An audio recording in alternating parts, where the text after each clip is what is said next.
Seja bem-vindo ao Brasil Business Network, um podcast de negócios.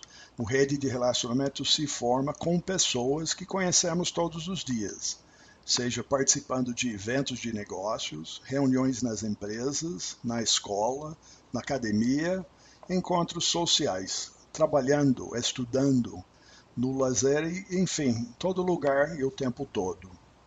Eu sou Tom Rioch, um americano com muitos anos no Brasil. Eu sou conhecido como o rei do networking.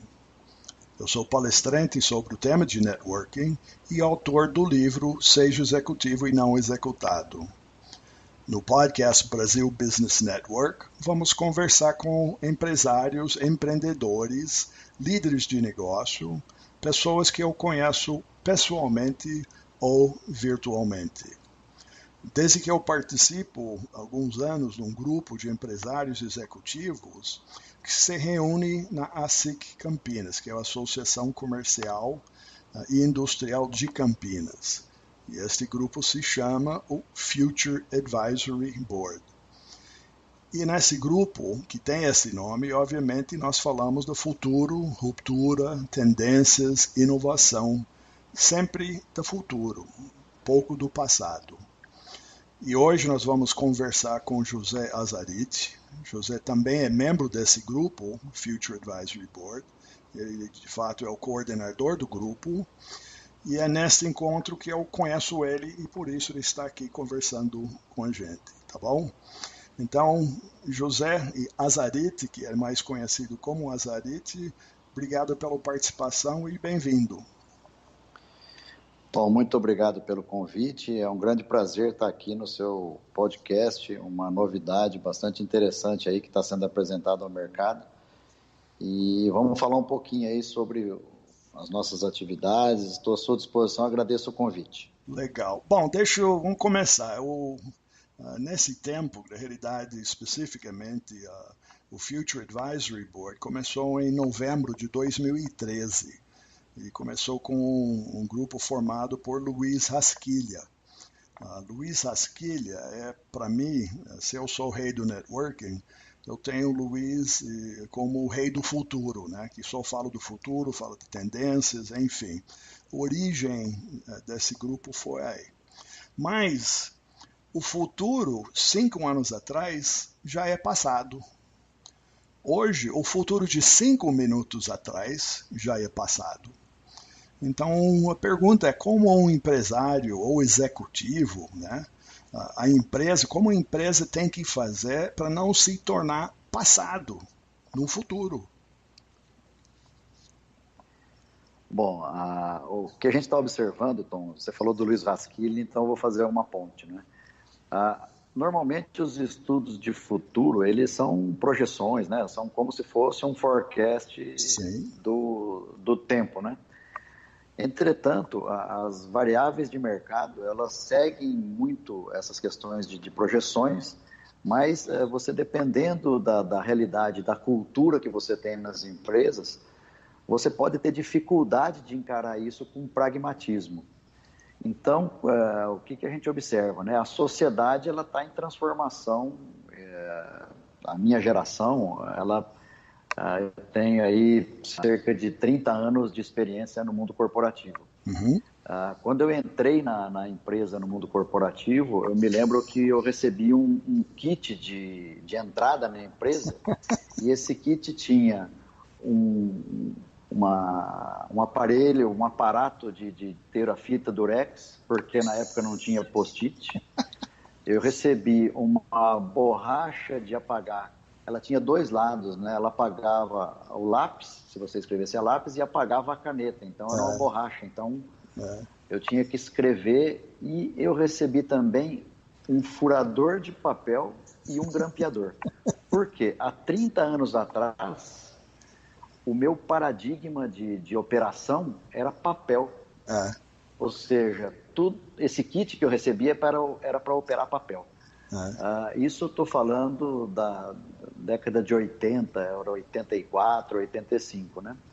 Mas muito rapidamente, me lembro que perto de 5 anos depois, o meu departamento recebeu o seu primeiro computador pessoal. Isso já foi perto da década de 90, início da década de 90. Nós recebemos um computador que não tinha disquete, era cartucho. Ele ficava numa sala e você tinha que entrar numa lista de espera para usar esse computador. Então você imagina, nós estamos falando de 30 anos atrás. Se você considerar que a nossa raça humana tem 200 mil anos de Homo sapiens, aquela coisa toda, 30 anos atrás é ontem, né? Então essa transformação já começou a ser muito forte. Quando a gente vai um pouquinho mais para frente, eu me lembro que bom, o 30 anos atrás que você fala é que começou o web, né? O internet começou há 30 anos. Começou 30 anos atrás. Mas o que acaba acontecendo? Você não tinha isso disponível para todo mundo. Eu me lembro que quando eu recebi o meu primeiro aparelho celular, na verdade a empresa toda, com perto de 1.000 pessoas, tinha 5 aparelhos celulares que você pegava com o conceito de mobilidade para poder viajar. Então você também entrava numa fila. Resumo da história. Em 25 anos, a sociedade se transformou de uma forma tal que as empresas que não acompanharam, elas começaram a cair fora da lista da competitividade. Então, veja bem, esse exercício de entender o futuro, entender para onde a sociedade está indo, para onde a tecnologia está indo, hoje eu diria que é uma questão de sobrevivência das empresas, né? Quando você menciona o Haskell, nos estudos do Haskell, ele coloca lá que daqui a 10 anos, perto de 50% das empresas listadas entre as 500 maiores da Forbes, né, as 500 mais representativas, elas estarão fora dessa lista ou não existirão. Sim. Então, assim, existe uma necessidade forte das empresas entenderem como se manter, vamos dizer assim, presentes, né? Se manter ainda representativas num ambiente de tamanha mudança. Então, respondendo a sua pergunta, né, o que as empresas têm que fazer para isso? Não adianta ter simplesmente uma área de inovação nominada, que eu tenho aqui o meu diretor, meu executivo de inovação. Ela tem que aprender, de alguma maneira, se inserir num ecossistema que tem uma dinâmica própria, né? A tecnologia, muitas vezes, ela pode estar vindo de dentro das universidades, de dentro da academia, né? Mas o que a gente observa hoje, a questão da formação, ela deixa de ser apenas algo ligado à pesquisa pura, pesquisa básica, mas sim é uma questão de portfólio. O que a gente está vendo hoje do ponto de vista da formação das pessoas, né? Há 30 anos atrás, era muito valorizado a escola que a pessoa veio, o diploma que ela teve, se era um diploma no exterior, uma universidade de primeira linha. Mas hoje o que a gente observa para algumas tecnologias e para algumas formas de negócio, a questão de aprender a lidar com a tecnologia é mais relevante do que o diploma que você tem. É verdade. Então, as grandes empresas como IBM, Amazon, a Oracle, etc., elas estão se esmerando em desenvolver tecnologias da informação, né? E elas perceberam o seguinte, é muito mais útil para que eles façam plataformas e liberem para desenvolvedores desenvolver em cima dessas plataformas, do que, de repente, querer fazer isso e fazer o acesso ao mercado com produto próprio. Sim. O que eu estou dizendo? Na medida em que você compartilha, você se abre e pensa num modelo de inovação aberta, você aumenta a sua possibilidade de subsistência num tempo um pouco maior. Então, o que a gente fala? Como é que as empresas aprendem a sobreviver, né? Cada vez mais num ambiente de colaboração, cada vez mais se conectando com essas pessoas que sabem lidar com a tecnologia. Então, aí começa a aparecer muito forte os empreendedores, os criadores das startups que são disruptivas, baseadas em tecnologia, em hard science, né? E aprender a lidar com isso, eu acho que é uma das virtudes das empresas que sobreviverão. Por isso, os modelos de Open Innovation estão cada vez mais fortes nas empresas, né? Uma palavra que você sempre usa quando nós conversamos, você fala dos colisões, né? Fala dos colisões, mas você não é Você não está falando do automóvel nem seguro de carro, tá? O que são essas colisões hoje em dia?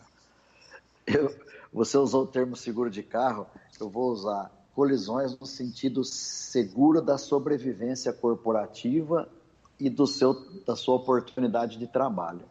O que a gente observa, né?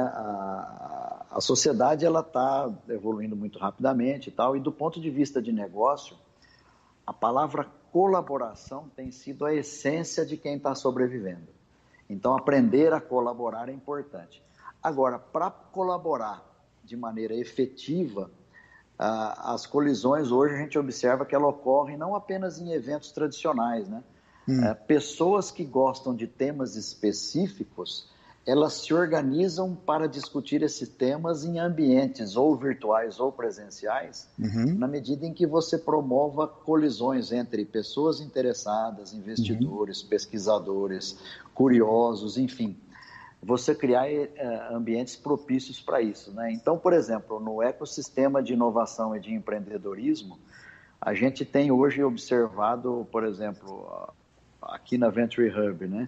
Não, vamos falar do Future Advisory Board. Nós promovemos no Future Advisory Board uma discussão sobre futuro. Ali nada mais é, pela composição do Future Advisory Board, quem está lá discutindo o futuro? Nós temos acadêmicos, nós temos conselheiros de empresa, nós temos C-level das principais empresas de varejo, de tecnologia, etc. Nós temos fundadores de startups que deram certo, nós temos pessoas com habilidade em networking, como você, por exemplo, que participam, né?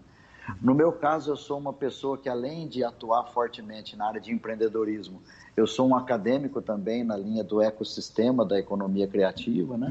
Então, como coordenador, o que a gente provoca ali? A gente traz temas, vamos dizer assim, de interesse. Já fizemos reuniões sobre startups, fizemos reuniões cujo tema foi blockchain, inteligência artificial, etc., né? E cada um desses que tem interesses próprios e que estão participando do nosso Future Advisory Board, o que eles têm de interesse ali? Entender sob outros pontos de vista aquele tema que está em discussão. Então, é nessas colisões que você tira novas perspectivas, novas ideias para modelos de negócio, novas, vamos dizer assim, atividades internas no seu dia a dia, para você poder surfar na onda do crescimento ou de uma nova tecnologia, né? Alguns subsídios para os seus planos estratégicos internos e planos de inovação. Então, o que eu falo das colisões são oportunidades de você encarar outros pontos de vista sobre temas específicos, né? Agora, vindo aqui para a Venture Hub, o que a gente tem como insumo das nossas discussões? A gente cria os meetups, né, que são reuniões de pessoas que se interessam por um determinado tema. Aqui nós temos meetup de investidores, de biotech, agrotech, de blockchain, de inteligência artificial. E em cada um desses meetups, que são esses encontros, nós temos 30, 40, 50, até 100 pessoas que nós, no nosso caso, provemos algum conteúdo de valor que, na verdade, é a grande desculpa para essas pessoas se reunirem e debaterem abertamente os temas, né? Então, a função da Venture Hub é trazer um ou dois ou três palestrantes que vão trazer valor, né? E as nossas comunidades gostam disso.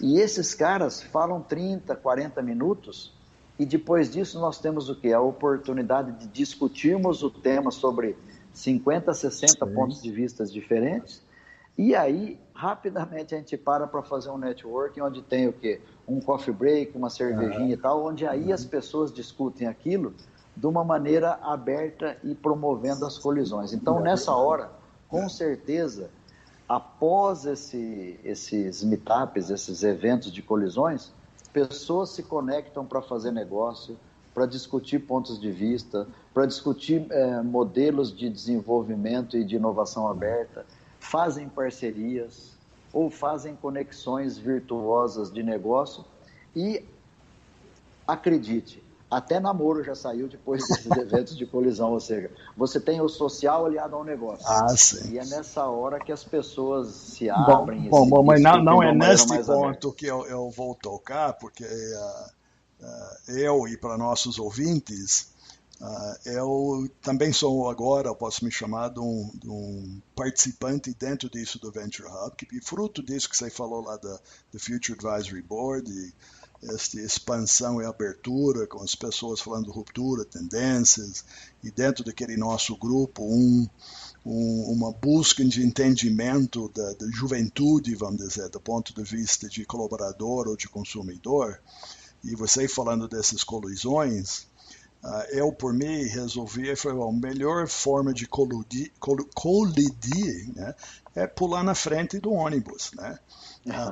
E senão você não vai saber o que é isso. Aí, literalmente, pulei dentro da piscina do Venture Hub, foi lá, sentei lá, tem meu lugarzinho, ouvi isso de uma forma real, as pessoas interagindo, enfim, tudo aquilo que aquele ambiente é. Agora, você pode ver aquele ambiente na televisão, num filme, mas estando lá no meio e sentindo que eu chamo a inspiração e transpiração no mesmo tempo, do meu ponto de vista, e falando deste podcast, é que eu me inspirei em fazer isso que eu estou fazendo, ouvindo as pessoas falar, vendo aquilo acontecer. Então ela não é só para o nerd, né? Para a gente, que eu vou falar da minha geração, que de fato não entendeu nada disso hoje, não é que eu vou dizer que eu entendo como você, mas eu entendo o suficiente para saber que eu preciso continuar aprendendo. Não é assim que está hoje?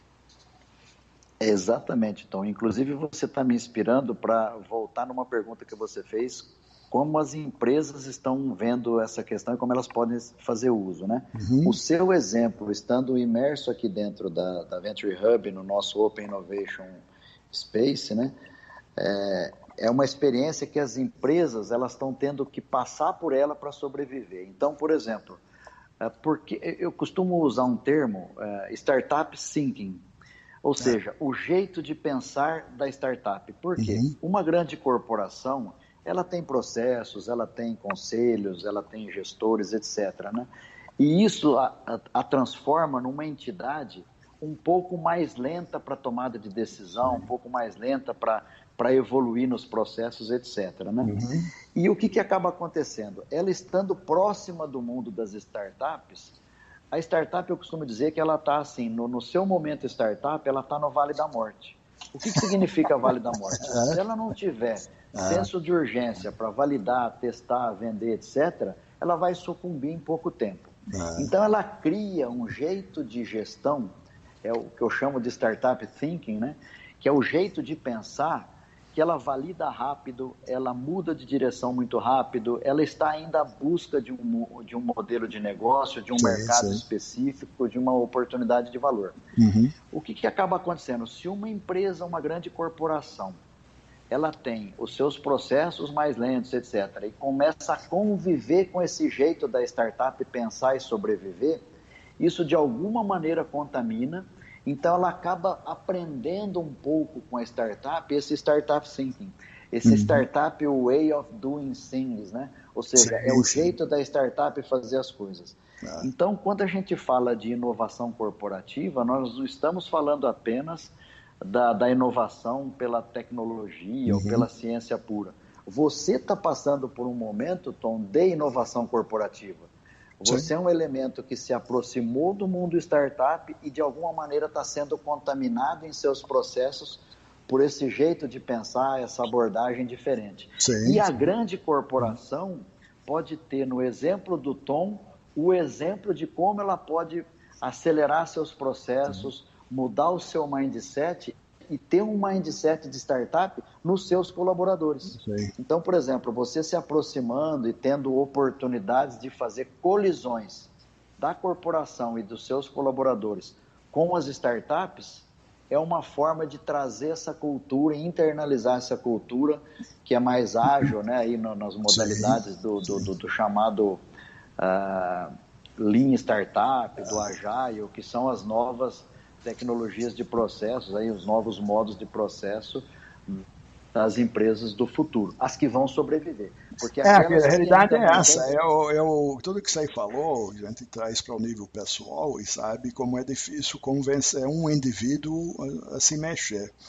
Agora, pegando as empresas estruturadas, como você mencionou, é uma massa que é difícil de sair. Então, o convencimento, eu parabenizo você por essa iniciativa na inovação corporativa, e as empresas que estão enxergando isso como uma necessidade, né? Não é uma benfeitoria, isso é sobrevivencial. E quem faz isso, implanta, sobrevive. Quem não, é que nem um startup. O startup individual, ele está no deserto com um balde d'água. Acabou a água, acabou ele. A empresa talvez tenha um balde maior, mas está no mesmo deserto. Aí acabou a água, morre. Né? Não, e você falou, porque a empresa tem um balde maior, ela pode se acomodar. Só que lembre-se, essa água vai acabar. Mesmo tendo o balde maior. Então, as providências, se não forem na velocidade que a startup, que tem o balde menor, usa, provavelmente a empresa vai ter dificuldade muito séria no curto espaço de tempo. Né?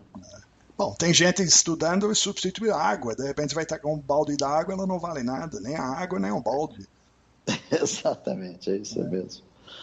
Então tá bom. Bom, Zé, nós estamos caminhando para o fim do nosso tempo. Eu sei que nós vamos ter você aqui de volta para falar na medida que vamos evoluir nesse ponto de inovação corporativa e trazer uns casos de sucesso para exemplificar isso.